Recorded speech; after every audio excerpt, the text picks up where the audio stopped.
my next guest, my last guest today, actually. You know, we saved the best for last here at Central Valley Talk. Give it up for Garrett Jones, author, YouTube host. What else do you do? I'm kind of a jack of all trades, master of none. I do have a podcast. I do the YouTube. I do a variety of different artistic things. But the two big things I work on, I'm a writer, I'm a published author, and then my YouTube channel is what eats up a lot of my free time when I'm not dealing with family stuff. Yeah. So it's kind of like a hobby. More of a passion, really, than a hobby. Okay. I've always liked filmmaking and video editing and stuff like that, and it just became a natural progression of what I was doing. Mm-hmm. I started off doing blogs on my website, trying to promote myself as an author, and then early on I did one particular blog that had a video content to it, and I found that the video footage got a lot more hits. Interesting. And so I just kind of progressed from there, and I began marketing my YouTube channel. And it took me a while to get my feel on what I was doing. A lot of it was just kind of announcing, when I was doing events like public book signings and stuff like that, or if I was, what I had coming up creatively, and where I was in the editing or the writing or the publishing phase, and but then I started realizing that if I had other people on the show other than myself, I was definitely going to get more hits, and so I started doing author interviews, and then it just kind of broke into doing segments, and so I kind of fell backwards into doing these different segments. Just over the course of the last couple of years, actually. And so I'm actually getting ready to start the 4th season of my vlog. And I normally go from October until the end of August. And the season end caps with what I call Author Awareness August, where I do a marathon of interviews. So instead of doing a different segment each week in the month of August, I have one interview a week, just to kind of really help build up the author community on social media. So tell me a little bit about GKJ Publishing. Is that basically all, the lineup of books that you have, right? So it's funny because I've had a couple of people ask me, if I'm accepting manuscripts for review and stuff like that, and I have to tell them, I said, GKJ Publishing is my label for publishing my books. I self-publish, right? And it's kind of a joke. My initials are GKJ, right? Yeah, and so it's me publishing, which I'm not one for puns, but it just kind of it's there. There's Me TV, which is like the classic TV channel, so it's okay. Yeah, and so I kind of went with that. At some point, once I get better at what I'm doing, I would like to expand and help publish books for other people. Okay. That's not where I'm at now, especially with what I've got going on family-wise, career-wise, and whatnot. Because it does take me a while to get my own books put out. I don't have an entire crew that I can sit down and pay to publish a book. I don't have all the everything figured out with that. And so because it's just me working on publishing my stuff, I can take my time with it. I don't have to rush, and there's no deadlines. Now, do you also work at Clovis Christian Schools? I do. I'm actually wearing my employee shirt today. I just thought I saw that. I was like, okay. I work there. I have a background in youth ministry. Okay. I got my master's degree in biblical studies through Liberty University Seminary, and because with my background doing that, and going into education a few years ago, it just seemed like a natural progression to marry the two skill sets. And so that's where I'm at. This is my first year with the school, and I'm absolutely loving it. My kids are great. And the nice thing is that I get to teach a creative writing class. So all the skills that I've built up over the last few decades of my life, I now get to impart on the next generation of creative people. So it's great. Tell me about some of the books that you have published? So I've got 5 books currently out, Wow. 4 in an ongoing fantasy series. Oh yeah, we're looking at them on the screen, right? Those 4? Yeah, those 4. The series is called The Archives of Async Rain. It looks like icing rain, but I derive some of the ancient elf languages from a fusion of French and Italian. I actually look at real languages. I'm not the linguist that Tolkien was, so I can't just go and create my own stuff. So what I do is I translate statements or words or phrases into other languages that I'm wanting to use for a particular people group in my series, and then I kind of fuse it together, throw in accent marks and change letters around and stuff like that. But essentially it means the Archives of the Five Kingdoms, which is the basis for my website, archivesofthe5kingdoms.com. There's 4 books currently out in the series, The Heirs of Menenias, The Destiny of Dragons, Rise of the Shadowkin, and Hadron Corvus of Farfell. Okay. The books so far detail an entire generation of characters. I'm working on book 5 now, which jumps ahead 20 years and begins introducing a new generation of characters. Some of the characters from the first 4 books do show up, mostly not so much as fan bait or anything like that.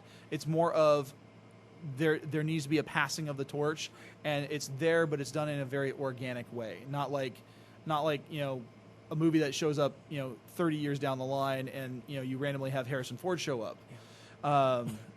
Blade Runner, Star Wars. Yeah. So I want it to be organic in the way that I handle those character interactions. But the series is a fun fantasy epic. There's a lot of world building, especially in book 1 and book 4, because book 4 takes place in a completely different zone. It's that particular location is an island away from the 5 kingdoms. And the 5 kingdoms, the way that they operate is each one has its own government and political structure and the way that they operate.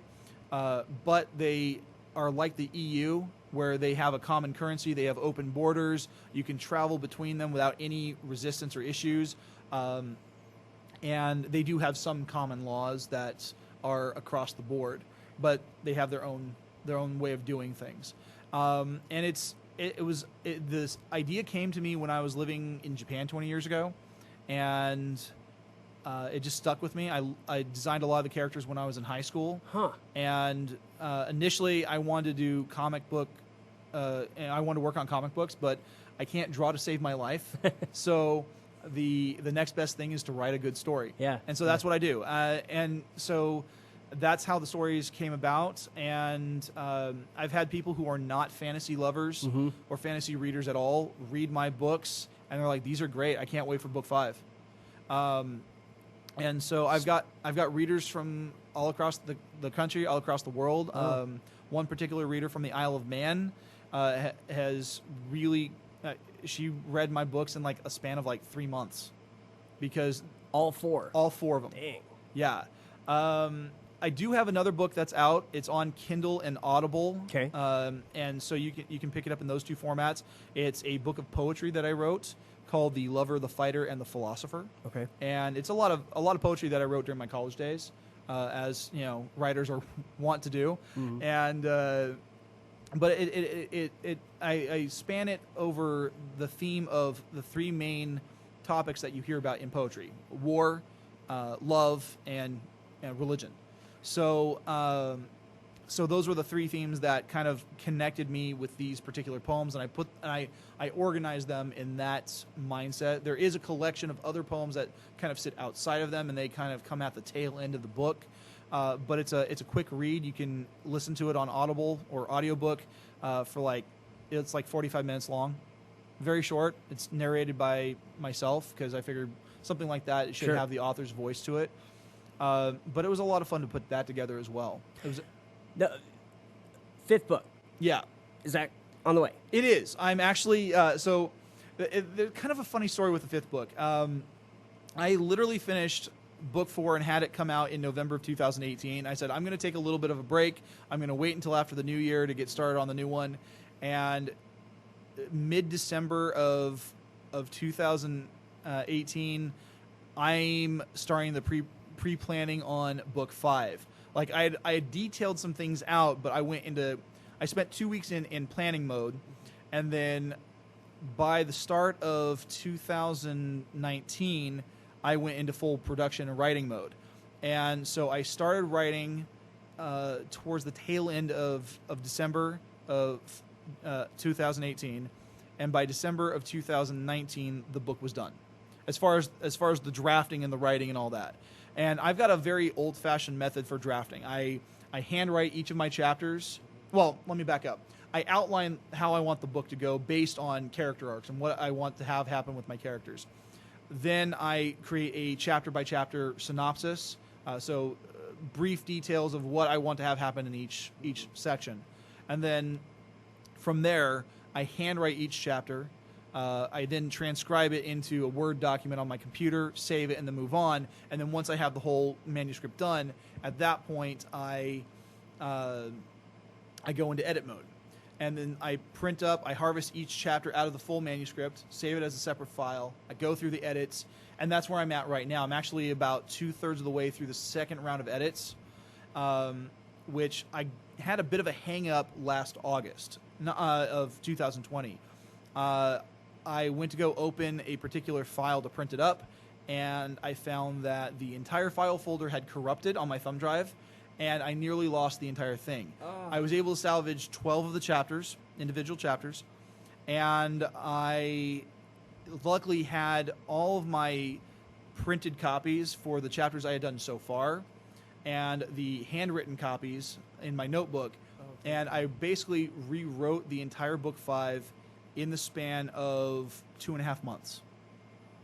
And I got that finished up by the end of December going into January of this year. I finished the first round of edits in February, and now I'm on chapter 23 out of 30. Since then. So I've had a lot of time with the spring and summer to really get the editing caught up. And so I'm actually back on track with where I thought I'd be. Awesome. Things have slowed down with the school year kicking off, but that's bound to happen. And so at this stage, the next point is to get beta readers. And I've got a couple in mind already.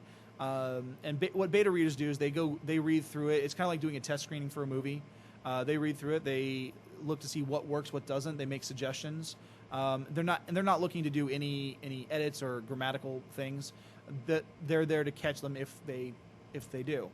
And so from that point on, once I get the suggestions back from beta readers, it's going back into drafting mode, making sure those things are changed. The questions that my readers had are answered. If there's anything that needs to be changed structurally, I shift it around. And then at that point, once drafting is done, I go through and I start formatting. And I kind of do additional editing while the formatting is happening. And I have a friend of mine down in Bakersfield who does the formatting for me. He is a whiz when it comes to the formats that need to go into place. And he does a great job with the interior proofing for my books. And so at that point, we go through. If there's any changes that I catch, I go back in, I change up in the manuscript, I send it to him again. He goes through the proof, or he makes the proof all over. And once we have a final product, at that point, we put it into production. I already have cover art designed, titles already selected. And at that point, it's just, I think I'm hoping by next year, the book will be out. What advice, and we're running out of time, but what advice would you have for a young writer? Oh, there's so many things to say and so many ways I could screw this up. I asked you the hardest question to... Well, and this is the same question I ask to all my guests on my YouTube channel when I have them on there.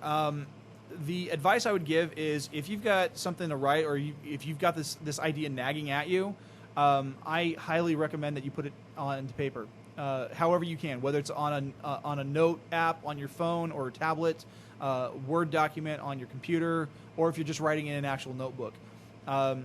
Get those ideas out, because if you don't, you're going to stew on them, and they're just going to eat at you until you do. Once you get them out, you can move on to something else.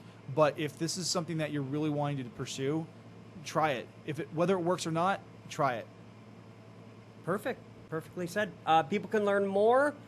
Whereabouts? Whereabouts? You can find me on YouTube. Just search for GKJ Publishing. I'm the only one with that that title. See, it came in handy. It did. Also, you can find me on Twitter and Instagram at GKJ_publishing. And my website is archivesofthefivekingdoms.com. And there are links to the vlog there. There's links to the podcast as well. And I have a merch store for people who want to buy shirts with the cover art for the books. They can find the links to the books on Amazon, and they're relatively inexpensive.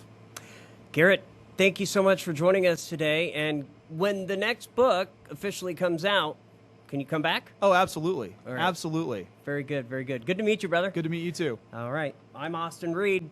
That's going to do it for us. Have a great rest of your day. Take care.